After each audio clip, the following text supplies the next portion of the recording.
Hello there, SAT review students. It's the 4th of July. I'm wearing my USA hat and a patriotic shirt. You can see the 4th of July up here on the back of my whiteboard. And let's get started on 3 more SAT review problems. So this is video 7 of module 4, problems 19, 20, and 21.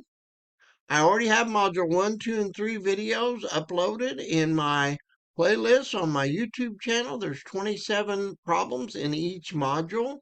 And so the short videos have 2 to 4 problems, depending on how difficult they were. These practice problems are released by the College Board for review for the SAT, and they also could be good review for the ACT and ASVAB. Some's going to be easier for you, some will be harder. They do require background information in algebra, geometry, and the other math classes you took in high school preparing for the SAT. The topics vary from question to question. I do not group them based on their topic because I list them in the order that they come in the module, the way that the College Board prepared them. Like this video, if it's helpful to you, give it a thumbs up. Share it with your friends.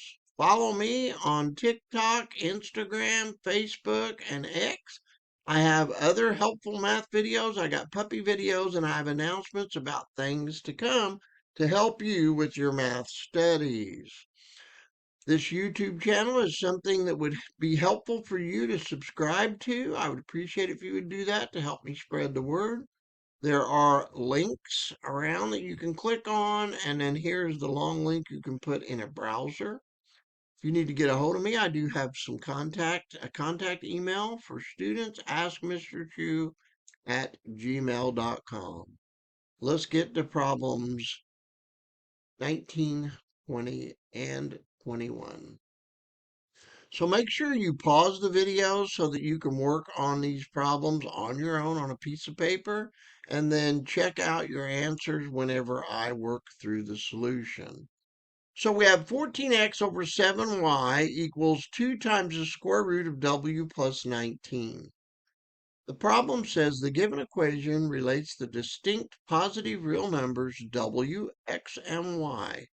Which equation correctly expresses W in terms of X and Y? So you need to work it out and then figure out which one is the best possible answer. So pause it now, work it out on a piece of paper, and then check your answer and see if you did it right. To solve for W, you use the division property of equality, not of division, so that's a typo. So the division property of equality.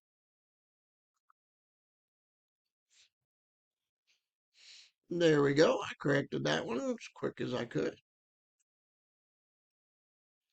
Multiply the left side by 1/2 and divide the right side by 2 because multiplying by 1/2 is the same as dividing by 2.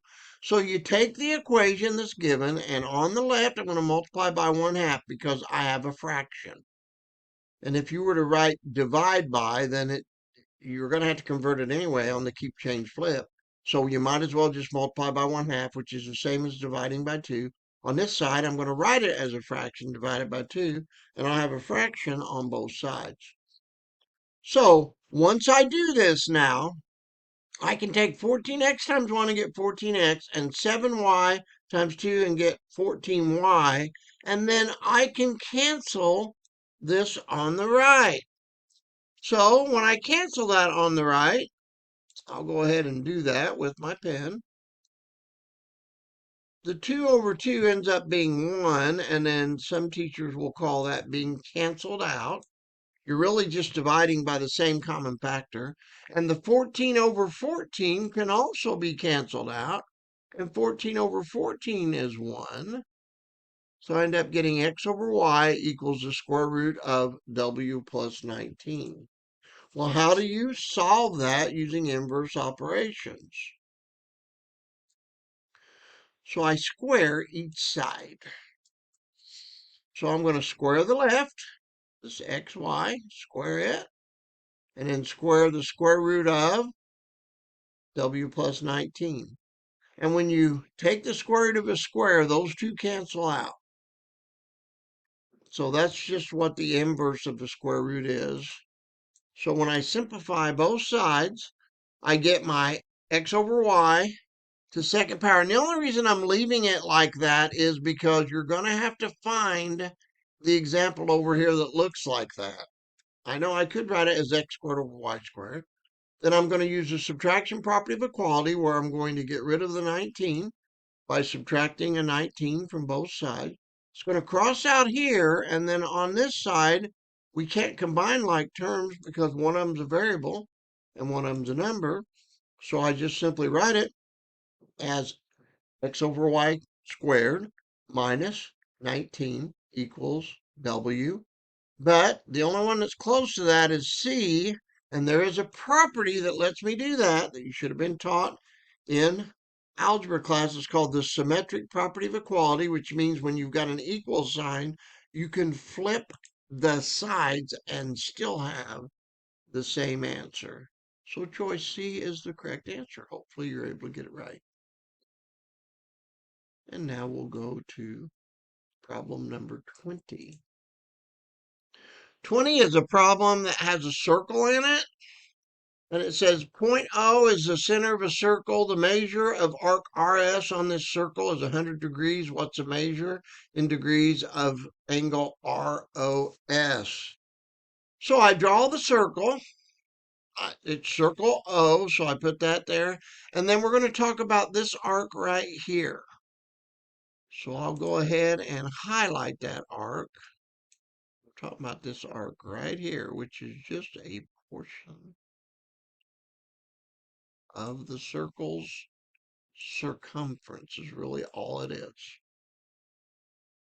So the measure of that arc is 100 degrees. So this is 100 degrees out here.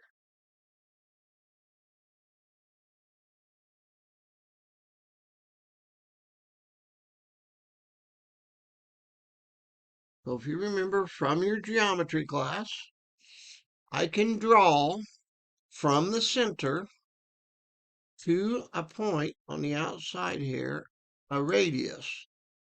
And then I can draw another one, which is a radius. And then this angle here has a name. Do you remember the name from geometry? It's called a central angle. Central angle is an angle formed by two radii, and the plural radius is radii of a circle with the vertex at the center of the circle. That's what that is.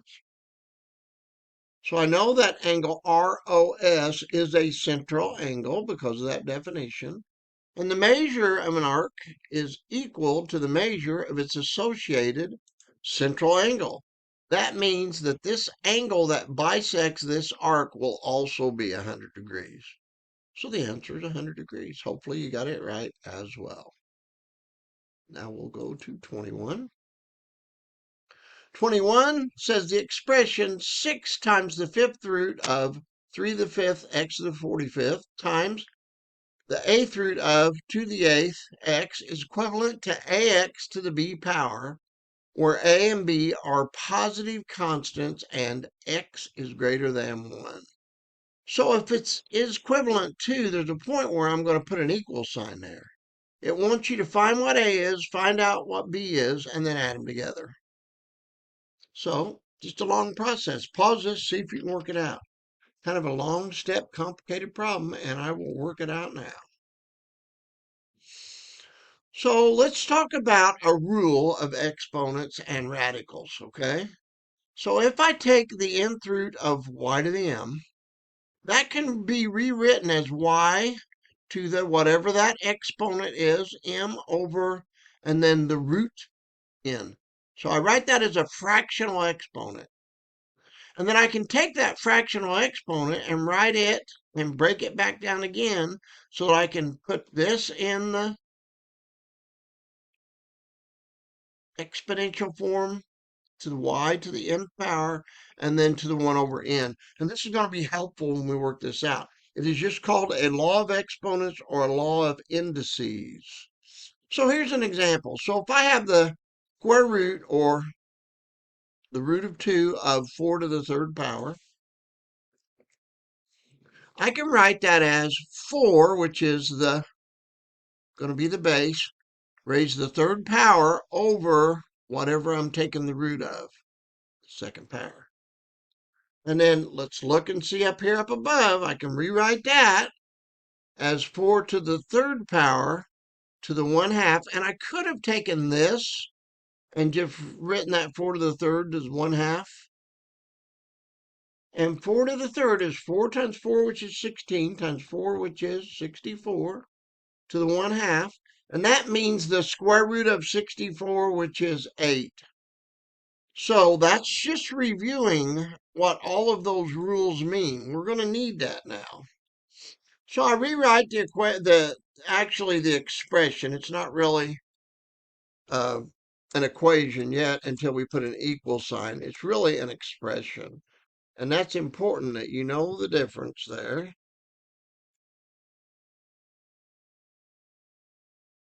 I didn't want to type.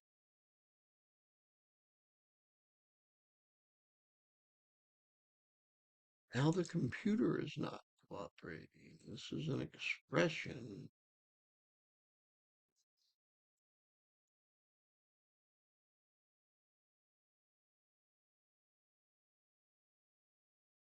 Don't you love it when technology doesn't work?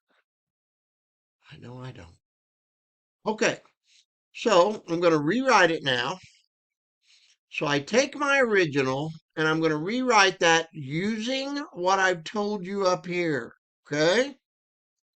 So I'm going to take this 6 times, and I've got my 3 to the 5 over whatever the root is, 5, times x to the 45 over 5 times 2 to the 8 over 8 times x to the 1, because there's no exponent, means 1 over 8. So all I did was just convert that using this rule up here that I had given you. Now let's simplify that. 3 to the 5 over 5 is 3 to the first power. X to the 45 over 5 reduces to x to the 9th. 2 to the 8 over 8 reduces to 2 to the first. And 1 over x to the 8th is x to the 1/8. I said that wrong. X to the 1 over 8 is x to the 1/8. 3 to the first power is 3. I can take my 2 to the first, which is 2, and I'm going to multiply it by the number so I can move it over using the community property multiplication.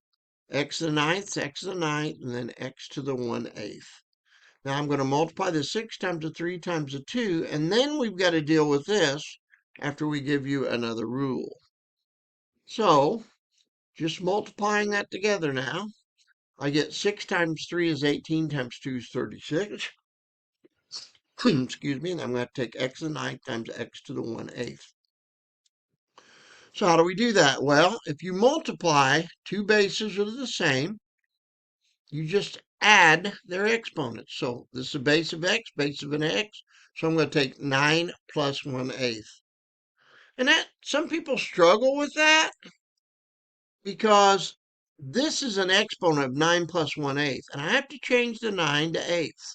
And you do that by finding a common denominator. So I multiply the 9 over 1 times 8 over 8. This is all an exponent here. I know it doesn't really look like it, but it is. It's just the way the computer wrote it. So I'm going to take my 9 times 8, which is 72 over 8, plus 1 over 8, which ends up being 36 to the x to the 73 over 8 power. And now remember what it told you?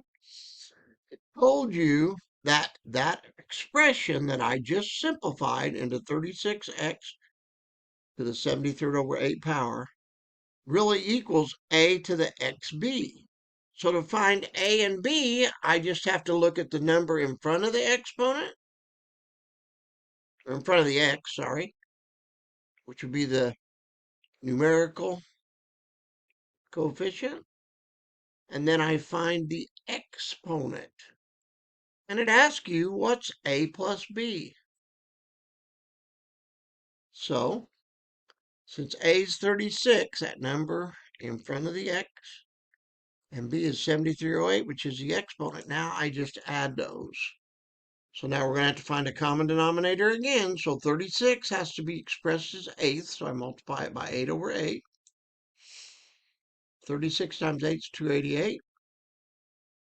When I have the same denominator, common denominator, I can add the numerators, which is 288 plus 73, and that 288 was the 36 times 8, and I add those two together, and I get 361 eighths. So you could express the answer as 361 over 8, or you could express it as 45.13 after you rounded it. So hopefully you're doing well on these.